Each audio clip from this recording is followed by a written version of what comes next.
Sallallahu Alaihi Wasallam. Artinya kita mau ngasih hadiah ya doa istighfar, sebagaimana tadi disebutkan oleh guru kita Ustaz Gusti, rimal mayyit kal gharik. Tidaklah mayit, orang yang meninggal dunia itu bagaikan orang yang tenggelam di tengah lautan. Yantadhiru du'a yaltahiqun min akhihin aw abin aw sadiqin aw jiranin. Kata Nabi SAW, mereka yang telah meninggal dunia seperti orang yang berada di tengah-tengah lautan tenggelam, nunggu pertolongan, doa dari siapa? Dari saudara, dari kerabat, dari tetangga, dari orang tua. Mereka menunggu. Sama orang yang telah meninggalkan kita sebenarnya seperti hidup kita juga, cuman dia di beda alam. Pindah aja, pindah. Kita juga bakal pindah semuanya. Mereka menunggu. Ya kalau kita doain, kita panjatin ayat Quran, pasti sampai, doa diijabah sama Allah Subhanahu wa taala. Cuman kita nggak bisa tahu aja bagaimana diijabah caranya, Allah, ketentuan Allah. Kayak orang yang lagi musafir, orang yang meninggalnya kayak orang lagi musafir aja. Kita misalkan punya orang tua nih, orang tua kita musafir kemana? Ke Surabaya, dari Jakarta Surabaya. Sampai di Surabaya, bilang sama anaknya ada berapa? Ada 5. Nah, ayah di Surabaya nih, ya kekurangan uang, cuma ada duit 500.000, nggak tahu nih buat tiket pulang, urusan juga belum kelar. Yang namanya anak sayang, tahu orang tuanya di tempat yang jauh perlu, ya udah ya siap. Anaknya berapa? 5, satu orang ngirimin 1 juta, 5 juta, udah enak tuh. Sama kayak orang-orang yang meninggalkan kita begitu. Mereka punya bekal, mungkin bekal mereka kurang, perlu doa, perlu kiriman Fatihah, kiriman ayat Quran, kiriman khataman, kiriman sedekah, ditunggu.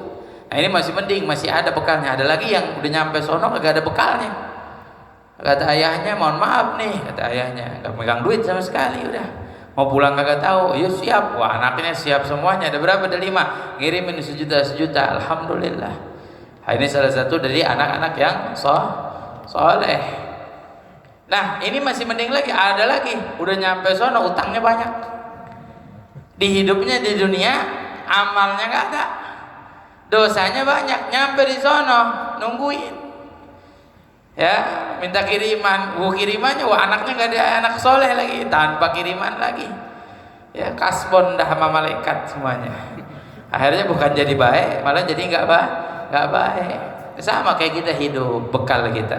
Makanya orang yang meninggal dunia semua bakal kita tinggalin, apapun kita bakal tinggalin. Dulu ada satu ulama di zaman salaf, namanya Imam Syaqiq al-Balkhi, punya muridnya namanya Hatim al-Asam. Ini kalau disebut salaf kita perlu fahamin. Banyak orang zaman sekarang ngajarin ajaran salaf, manhaj salaf, tapi jujur yang dibawa nggak ada ajaran salaf yang benar. Sama ulama salafnya juga nggak kenal. Kita mesti kenal ulama salaf. Di antaranya Imam Syaqiq al-Balkhi, wafatnya 129 Hijriah. Punya murid namanya Imam Hatim al-Asam. Pernah suatu hari Imam Syaqiq duduk sama muridnya, bilang, ya Hatim, sahabtani 30 sana, madza hasalt. Hai Hatim, kamu bersahabat sama saya 30 tahun, apa yang kamu dapetin? Apa yang kamu dapatkan? Dijawab oleh Imam Hatim, ini pertama kehebatan guru murid. Dia nggak bilang kamu ngaji sama saya, belajar sama saya, enggak. Bilangnya kamu bersahabat sama saya, berteman sama saya. Yang hebat lagi, ini murid ngaji 30 tahun. Luar biasa. Orang kita kadang-kadang ngaji 3 bulan ngerasa dirinya lebih pintar dari gurunya. Orang kita kan gitu, baru ngaji 3 bulan ngerasa dirinya lebih pintar dari gua, orang tuanya disalahin dia. Tuh, dulu saya ingat Al Habib Umar bin Hud Al-Attas celilitan ngaji sama gurunya Al Habib Abdullah bin Muhsin Al-Attas, keramat Empang Bogor, pakai sepeda ontel tiap hari. Nggak setahun 2 tahun, puluhan tahun. Al-Imam Muhammad bin Zain Al-Habsyi, pengarang kitab Risalatul Jami'ah, ngaji sama gurunya Al Habib Abdullah bin Alwi Al-Haddad, pengarang kitab Nasaihud Diniyah, 40 tahun. Jalannya dari mana? Kurang lebih dari sini ke Bogor. Jalan kaki, belum ada mobil dulu, belum ada sepeda, belum ada. Saking apa? Saking hebatnya ngaji. Orang kita kadang-kadang, ya Allah, masjid, musola, pengajian 100 meter nggak nyampe-nyampe. 100 meter nggak nyampe-nyampe. Ini hebatnya orang dulu. Ya, hebatnya orang dulu. Ditanya apa yang kamu dapetin ngaji, dijawab ada beberapa hal. Di antaranya saya lihat semua makhluk punya kekasih. Semua nih kita manusia punya kecintaan. Ada yang kita cintain, ada yang cinta sama pasangannya, suami cinta sama istrinya, istri cinta sama suaminya, ada yang cinta sama anaknya, anak cinta sama orang tuanya, ada yang cinta sama benda, ada yang cinta sama handphonenya, ada yang cinta sama motornya. Saya punya tetangga, masya Allah, sama motornya, tiap hari dilapin. Sampai saya senderin dikit nyeplak tangan saya langsung dilapin lagi sama dia. Saking cintanya itu. Tapi kata Imam Hatim, semua yang kita cintai terakhir menemani kita saat kita sakaratul maut. Boleh dicek. Emang benar sih kalau ada orang udah muhtadhar dalam keadaan sekarat nih. Terus apa? Meninggal dunia, semua yang ada di ruangan pasti keluar. Tanya sama yang lain, kenapa kok keluar? Udah habis, udah ngabisin, udah selesai. Kata Imam Hatim, paling jauh yang kita cinta itu nemenin kita sampai ketika kita ditaruh di liang lahat. Nggak bakal ada yang mau ikut sama kita di liang lahat. Habis ditaruh di liang lahat, dikuburkan, kita semua meninggalkan kita. Tarakana fardan, kita semua ditinggalin sendirian. Nggak ada, boleh tanya, bapak di sini punya istri di rumah, sayang bener sama istrinya, cinta bener sama istrinya, sama anak dah, anak ya Allah yang kita bela-belain, sampai buat sekolahnya aja sampai kita ngutang-ngutang. Buat beliin kuotanya aja sampai kita ngutang-ngutang. Misalkan ya, tanya pulang dari sini, kata Habib Bagir disuruh tanya, ente kan saya cintai, ente kan anak saya nih, kira-kira kalau saya meninggal mau gak nemenin di dalam kubur? Saya yang jawab, Pak, gak bakal ada yang mau. Jangankan manusia, makhluk hidup, tanya sama benda mati juga gak ada yang mau. Benda mati gak ada yang nemenin kita. Mohon maaf, kita meninggal dunia, baju kita dilepas, ini jubah, imamah, semua dilepas, sorban dilepas. Gak ada yang ngikut nih, saya baru dikasih cincin sama Ustadz Gusti nih barusan.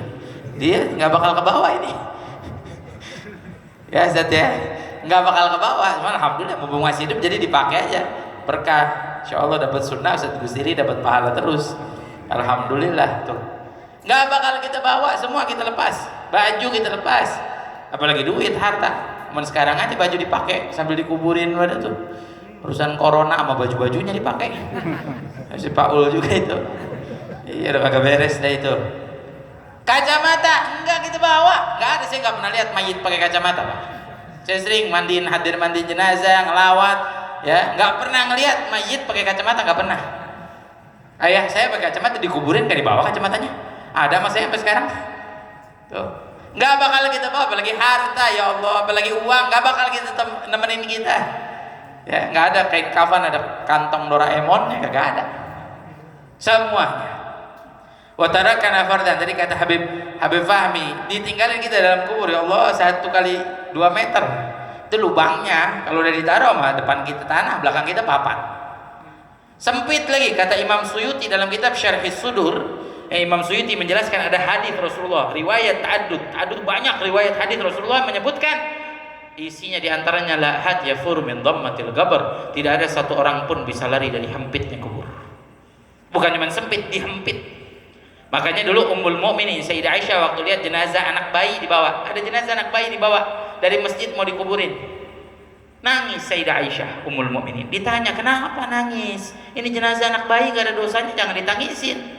Dijawab oleh Ummul Mukminin, saya bukan nangisin anak bayi, ini anak bayi yang gak ada dosanya akan dihempit dalam kuburnya. Bagaimana saya, kata Siti Aisyah, bagaimana saya, kita semua bakal dihempit. Bedanya orang yang beriman pada Allah dan dengan amal-amal solehnya, insya Allah diluasin kuburnya. Amin. Tapi orang-orang kafir waliyadzubillah bukan cuma diempit, disiksa dalam kubur. Makanya kubur ada nikmat kubur, ada siksa kubur. Makanya kita selalu doa, Allahumma ja'al qabrana raudhah min riyadil, ya, qabraha, semuanya kita doain biar dijadiin taman dari taman surganya Allah Subhanahu wa taala. Maka kata Imam Hatim, saya cari kira-kira kekasih apa yang mau nemenin saya dalam kubur. Tidak saya dapati kecuali satu, kata beliau. Apa? Hanya amal-amal soleh. Makanya pesan saya dari peringatan 7 hari almarhumah al-maghfurlah ini ngingetin kita. Masya Allah Pak Bu, hadirin hadirat, orang udah meninggal ngumpulin kita bisa baca la ilaha illallah. Orang udah meninggal, ini kan barakah yang luar biasa, keberuntungan. Makanya yang pertama saya sampaikan, beruntung almarhumah sampai hari ke-7 masih ada yang doain. Mungkin bahkan sampai hari 40, hari 100 tahun masih ada yang mau doain, keluarganya, suaminya, anaknya, cucunya atau yang lainnya. Pertanyaannya kita nih, kalau meninggal kira-kira ada nggak yang mau doain kita? Ada nggak yang mau bacain Fatihah buat kita? Wah, anak-anak kita sekarang sibuk sama gamenya. Tiap hari sama game online nggak pernah lepas. Ya Allah, ada lagi nggak sama game online, ditaruh tuh handphonenya, dia joget-joget kayak monyet bergerak gitu. Habis Pak Bu, jujur aja saya sampein, hancur anak kita, hancur. Nggak habis semen tuh nonton YouTube, ntar ketawa sendiri di pojok. Saya sampai ibu saya waktu sholat maghrib nih, habis sholat maghrib ada yang ketawa kiki dari samping rumah kak jendela ibu saya. Ibu saya nanya, siapa nih ketawa maghrib lagi, mana ngeri kan? Kan dulu ketahuan kampung saya namanya Petamburan, dijulukin nama Habib Ahmad bin Thalib Al-Atos, kalau kan kampungnya kuntilanak, dijulukin tuh Petamburan dulu kampung kuntilanak. Kalau sekarang alhamdulillah kuntilanak manusia, kuntilanak setan nggak ada, kuntilanak manusia banyak banget di kampung saya. Nggak taunya apa, saya lihat di jendela habis sholat nih saya sama ibu saya lihat jendela, ya Mi tetangga sebelah kayaknya nggak tahu lagi nonton lawakan apa pakai YouTube apa pakai apa, dia ketawa sendiri. Kata ibu saya, Umi pikir kuntilanak lagi ketawa maghrib nih, serem banget tuh kerjaan anak-anak kita sekarang, sibuk mau urusannya. Gimana mau doain kita, bacain Fatihah? Saya masih ingat dulu nih, saya masih kecil, kalau ada acara tahlil kayak begini nggak pernah dilepas sama bapak saya, diajak ayo ikut. Kemana tahlil? Ke sono. Nggak mau tahlil, lama ntar. Saya ngomongnya gitu, tenang aja di sono ada kuenya, begitu kata saya. Lah kita langsung iya deh ikut dah tuh. Nggak apa-apa ya, pertama niatnya gara-gara kue, tapi paling nggak anak kita ngerti, paham. Sampai ayah saya pernah ngomong, nggak bakal saya lupain ngomong, nah nih seperti ini nih ya, nanti kalau abah udah nggak ada, ente yang doain abah. Gitu. Diajarin kita, ini yang pertama. Yang kedua, kita dari acara ini mengingatkan kita pun akan menyusul. Humus sabiqun, mereka orang-orang yang mendahului kita. Tinggal nunggu giliran kita bakal mati. Kita bakal mati pada saatnya, pada waktunya. Mohon maaf, ini sekarang yang lagi ramai kematian tentang namanya virus corona. Dengan virus corona atau bukan dengan virus corona, kita semua pasti pada saatnya. Nggak ada yang bisa lari dari kematian. Idza jaa ajaluhum la yastakhiruna sa'atan wala yastaqdimun. Kalau udah datang ajal kita, enggak maju sejenak, enggak mundur sejenak. Mau lari dari kematian enggak bisa. Qul innal mauta alladzi tafiruna minhu fa innahu mulaqikum. Katakanlah, sesungguhnya kematian yang mereka lari darinya akan datang kepadanya.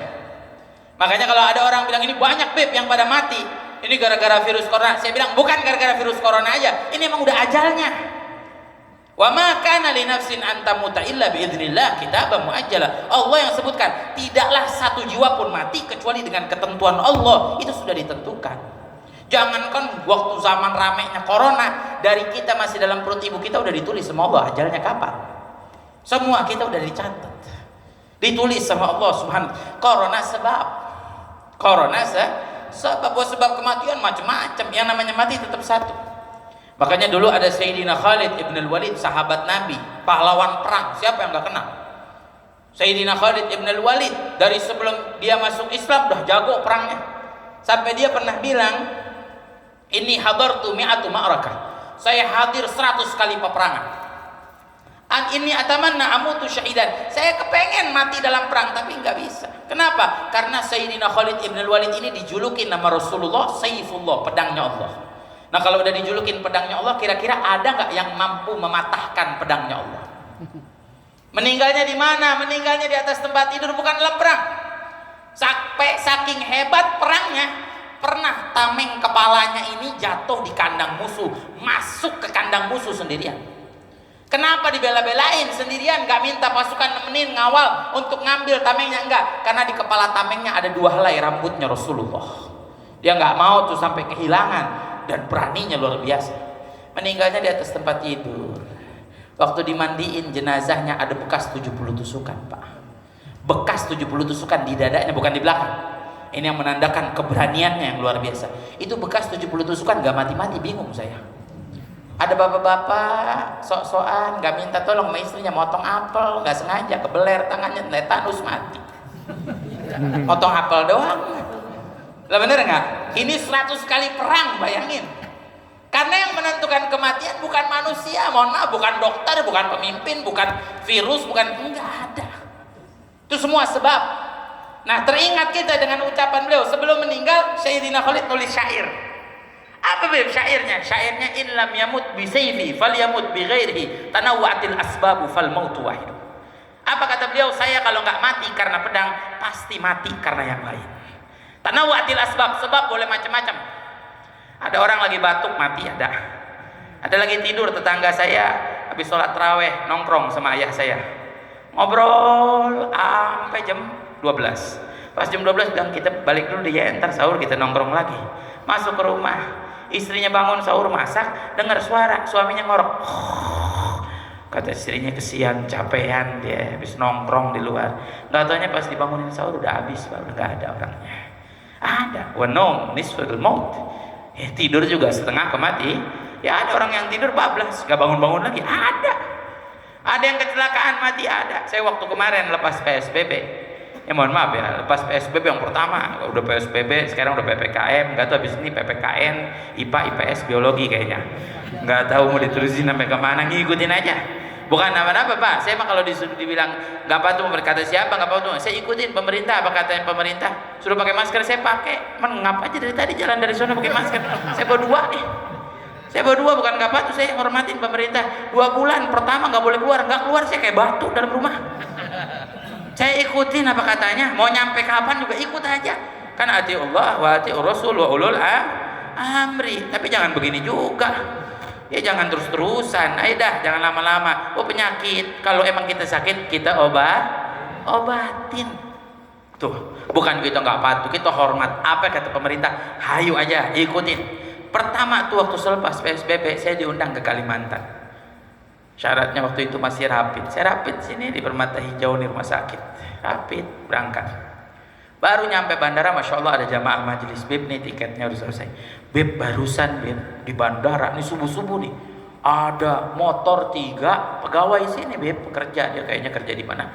Itu ada mobil truk remnya belum. Tahu-tahu ditabrak itu 3-3-nya. Terus saya bilang meninggal di tempat 3-3-nya. Saya langsung berpikir renungin, ya Allah, ini orang lagi pada ketakutan sama corona nih waktu itu. Takut sama corona. Saya sampai pikir, ya Allah, ini orang mungkin juga takut sama corona tapi meninggalnya sama truk. Ya mungkin saya pikir corona sama truk lagi balap-balapan, siapa yang ngambil ajalnya ini. Nah, kan ajal orang macam-macam, sebab kematian macam-macam. Kita nggak pernah bisa tahu. Makanya mohon maaf saya sampaikan dari majelis ini, mengingatkan kita kematian, bukan kita takut mati. Karena kita semua pasti mati, tapi 2 yang kita perlu perhatikan. Yang pertama, apa yang kita bawa mati? Amalan apa, bekal apa? Perjalanan kita panjang. Kata Imam Ghazali, lana safar tawil, kita punya perjalanan panjang. Bukan cuma alam kubur, alam barzakh, belum lagi nanti di mahsyar, belum ini, belum itu dan lain sebagainya, panjang. Wazadun galil, kata Imam Ghazali, tapi kita punya bekal sedikit.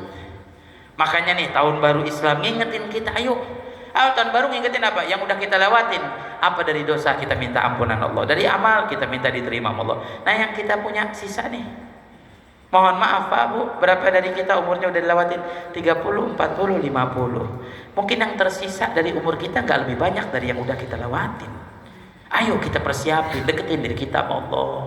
Mohon sama Allah, ngemis sama Allah, kewajiban Allah jangan kita tinggalin.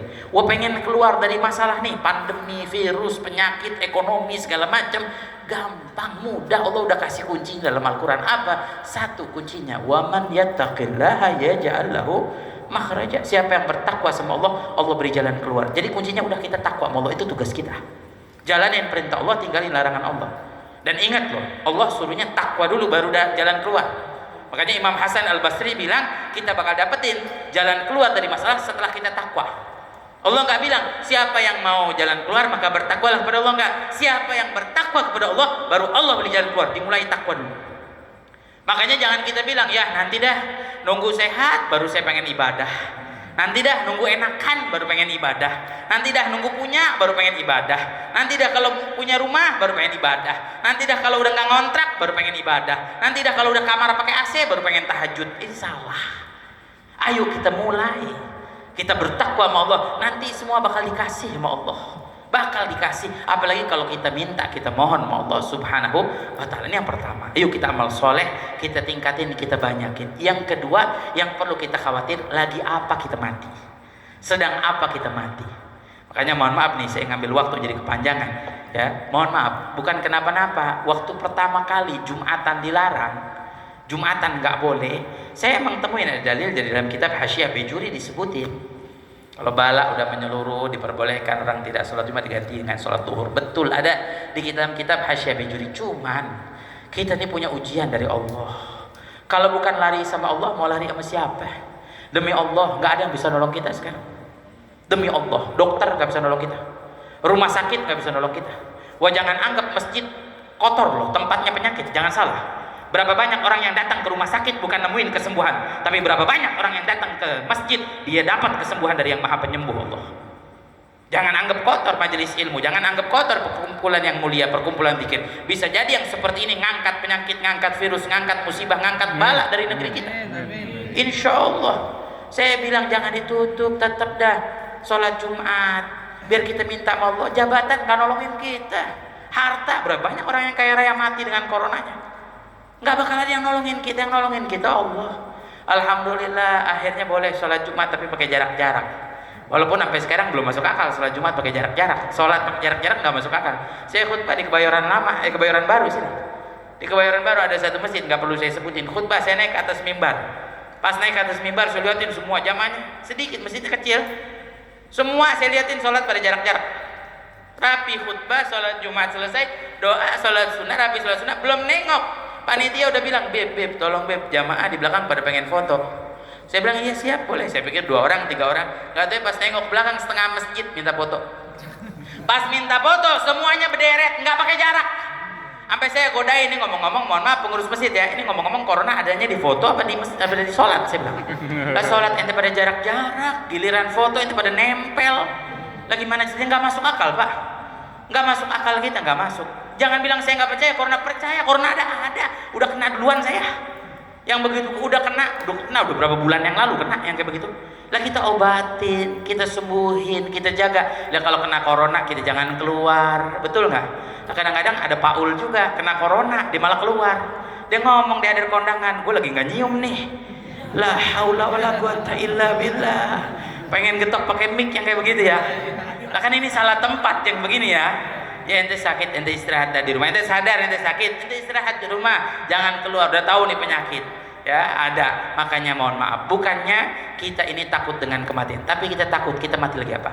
Artinya kenapa saya suruh tetap ada sholat Jumat. Andai kita dicabut nyawa kita lagi sholat Jumat sujud di masjid, lebih baik daripada kita diem aja di rumah. Andai kita lagi di majelis ilmu, dicabut nih dari pengajian kayak begini nih, dicabut nyawa kita, lebih baik daripada kita di rumah lagi nonton sinetron, ikatan cinta kayak ikatan iblis kayak terserah dah. Lebih baik. Wa man mata wa huwa fi talabil ilm laisa bainahu wa bainal anbiya illa darajah wahidah, kata Rasulullah. Siapa orang meninggal dunia lagi ngaji, lagi nuntut ilmu, nanti di hari kiamat dibangkitin sama Allah, dia sama para nabi, bedanya cuma 1 derajat. Di atasnya nabi, dia di bawahnya. Apa enggak nikmat? Makanya saya sengaja ceramah saya panjangin, siapa tahu malaikat Israel lewat, saya dicabutkan, meninggal, lumayan dapat keistimewaan, betul nggak? Nah, terakhir saya punya pesan, ayo banyakin doa. Di Habib Fahmi juga udah pesan banyakin doa. Nih zaman kayak begini banyakin doa. Ya, banyakin doa.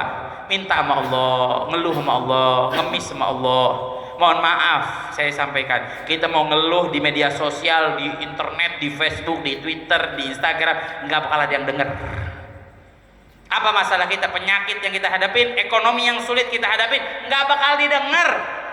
Tapi Allah yang maha mendengar, Allah yang bisa ngeluarin kita dari masalah. Apalagi kalau kita bareng-bareng nih, serentak kenceng kita berdoa, minta sama Allah, ya Allah, ngemis sama Allah. Malam kita bangun tahajud bareng-bareng, kita minta sama Allah, kita minta nih biar musibah diangkat, insya Allah. Yakin kita, Allah subhanahu wa ta'ala yang suruh kita ud'uni astajib lakum, minta padaku aku kabulkan. Artinya pasti dikabulkan oleh Allah. Wa man ruziqa du'a la yuhramul ijabah. Siapa orang diberi rezeki berdoa, Allah enggak haramin ditolak. Artinya pasti ditolak oleh Allah. Pasti diterima oleh Allah, maaf. Enggak bakal ditolak. Siapa orang diberi kesempatan untuk berdoa, di waktu tersebut Allah ingin mengabulkannya. Siapa orang diberi kesempatan beristighfar, minta ampun sama Allah, disitulah Allah ingin mengampuninya. Siapa orang diberi kesempatan untuk bertobat, di situ Allah mau terima taubatnya. Itu caranya Allah, bukan caranya kita. Makanya banyakin doa, minta sama Allah, mohon sama Allah, ngemis sama Allah, biar ujiannya diangkat sama Allah. Wala yaruddul qada illa doa. Ini ketentuan nih yang Allah jadiin. Kesulitan yang kita hadapi ini ketentuan Allah, takdir Allah di zaman kita. Mungkin zaman engkong kita, orang tua kita banyak juga musibahnya dulu. Zaman PKI, zaman ini, zaman itu banyak ujiannya, lebih banyak dari kita bisa jadi. Nah ini semua nggak bisa kita rubah kecuali dengan doa, kata Rasulullah. Doa yang bisa merubah. Andai Allah mau tentuin untuk kita ujian, kalau kita rajin berdoa, banyak berdoa, Allah kasih 3. Apa 3? Yang pertama, kekuatan dari Allah, kita bisa ngadepin ujiannya. Berapa banyak orang diuji tapi nggak dikasih kekuatan sama Allah, putus asa, hancur hidupnya. Yang kedua, Allah kasih ketenangan hati.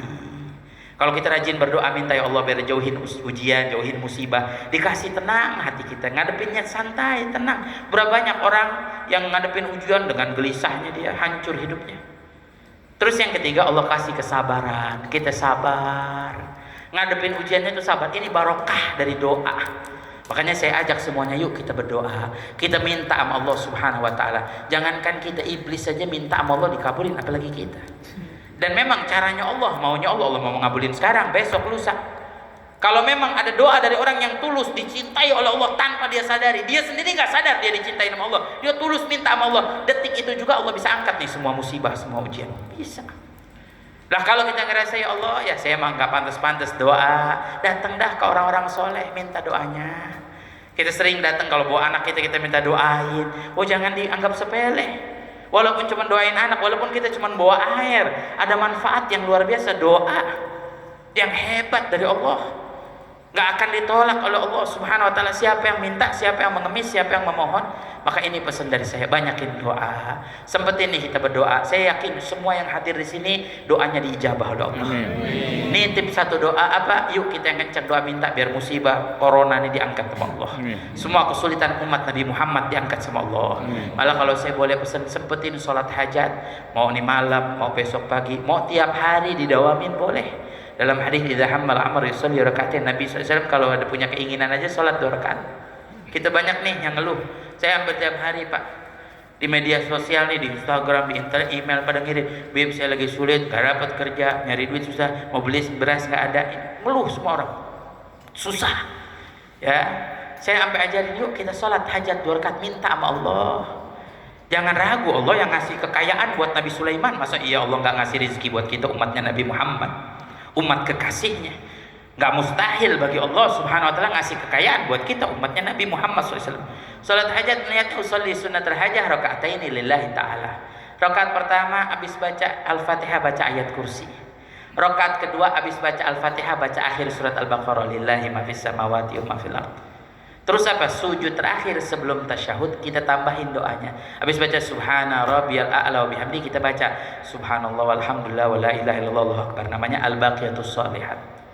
Terus kita baca lagi sholawat sama Nabi Muhammad, Allahumma sholli ala sayyidina Muhammad wa ala alihi wasallam 10 kali. Yang ketiga baca doa. Kalau kata orang apa namanya nih daerah sini, Kampung Baru Cidodol ya, Cidodol bilang namanya doanya doa sapu jagat. Rabbana atina fid dunya hasanah, minta kebaikan dunia, wa fil akhirati hasanah, minta kebaikan akhirat. 10 kali kita baca tuh. Jadi sujudnya agak lama, tumpahin, luapin, nangis. Orang kalau khusyuk baca ayat kursi, baca akhir surat Al-Baqarah, bohong kalau nggak nangis. Dia faham maknanya, ngerti artinya, pasti nangis. Ayat kursi berisi yang kebesaran Allah, keagungan Allah. Akhir surat Al-Baqarah berisi keindahan, kemuliaan. Kita mohon pengampunan Allah dari setiap kesalahan kita, yang nampak, yang tidak nampak, sengaja, tidak disengaja. Semuanya tuh terisi. Minta sama Allah Subhanahu wa taala. Insyaallah barakah dari sholat hajat, hajat kita semua dikabulkan oleh Allah. Amin.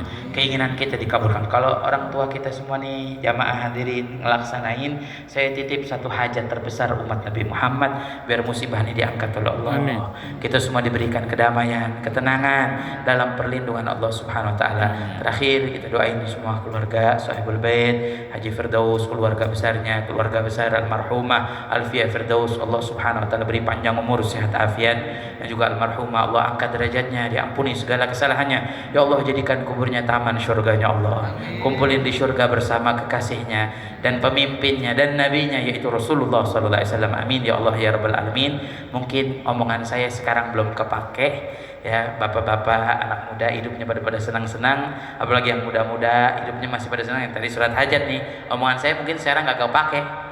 Anak-anak muda masih pada senang minta sama bapak juga duit pasti masih pada dikasih. Nanti suatu saat kalau dapetin masalah, ujian, problem hidup, coba sholat hajat 2 rakaat, insyaallah diijabah. Assalamualaikum warahmatullahi wabarakatuh. Waalaikumsalam.